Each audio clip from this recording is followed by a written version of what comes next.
Before this video starts, this video here is not official or canon to the web series lore and TV series lore of Thomas the Tank Engine, and the two Henry theories is also false. So, enjoy.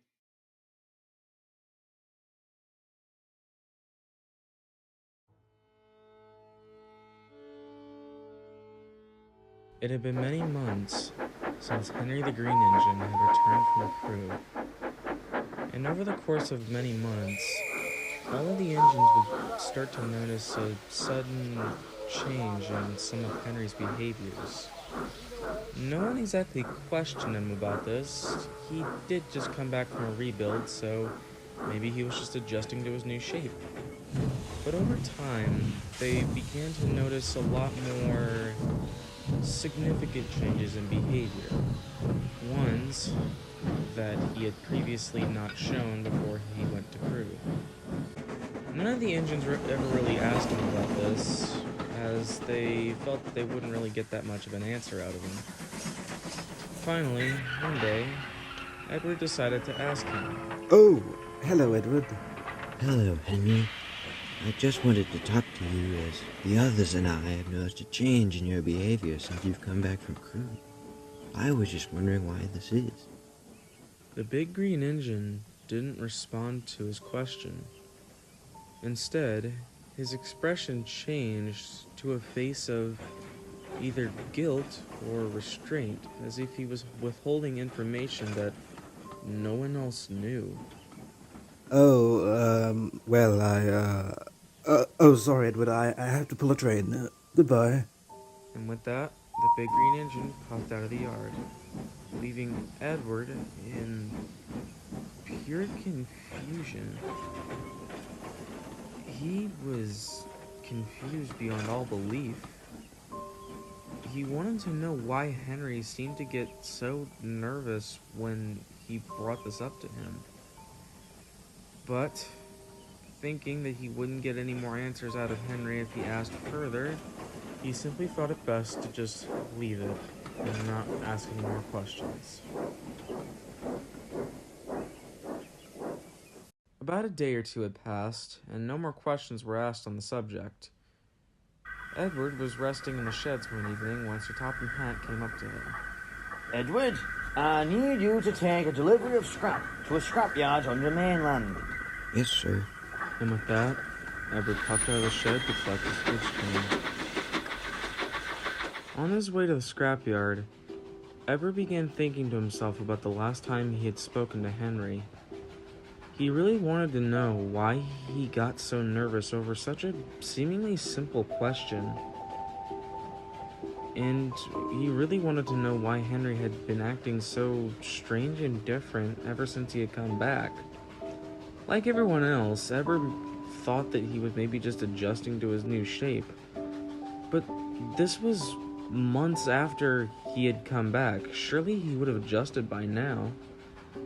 Edward didn't know, although he started to think to himself whether or not he really wanted to know, as maybe the real reason behind Henry's sudden change in behavior was a little bit more dark. Edward brushed that thought off as he neared the scrapyard, though. Edward soon arrived at the scrapyard, where the foreman was waiting for him. Ah, there you are. Just leave that train on another siding. Diesel will come take it away momentarily. So Edward left his train on a siding, and went on another siding to go fill up with water. Hello? Who are you? Edward heard a voice from next to him that he knew didn't belong to his crew. He looked over on the siding next to him to see an old engine. The engine was completely covered in rust and looked like he hadn't been used in a very long time. I'm Edward. What's your name? I was never really given a name. Just a number. 10638. The two started politely chatting, Edward telling the engine about his experiences and stories throughout his years, and the other engine telling him about how he had ended up there. Edward soon brought up Henry, how he was a failed Pacific Atlantic hybrid, and how he was brought to Crew Works for a rebuild and somehow came back as a Stanier Black 5. When Edward gave the engine a description of what Henry had looked like, the old engine got a rather confused look on his face.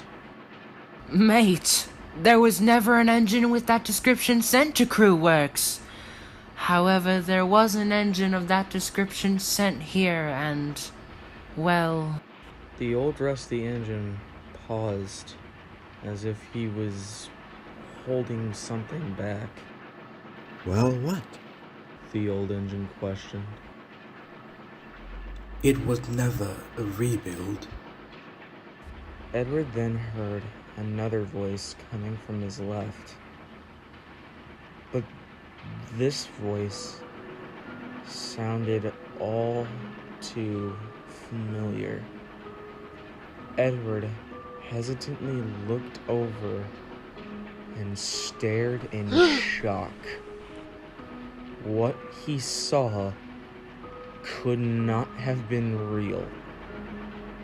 There, on another siding, facing away from him, was another old engine. But unlike the one to his right, this one was rusty to the point where you could still see his original paintwork. And this engine looked to be in a bright green paint scheme.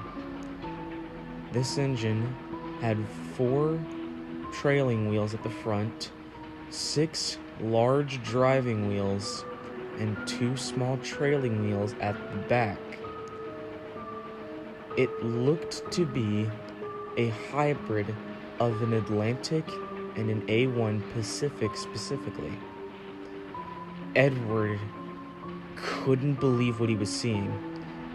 Then he thought to himself, maybe this was just another engine. This thought slightly relieved him. That was until he looked over at its tender. Like the engine, the tender was rusty as well, but to the point where you could still see its original paint scheme.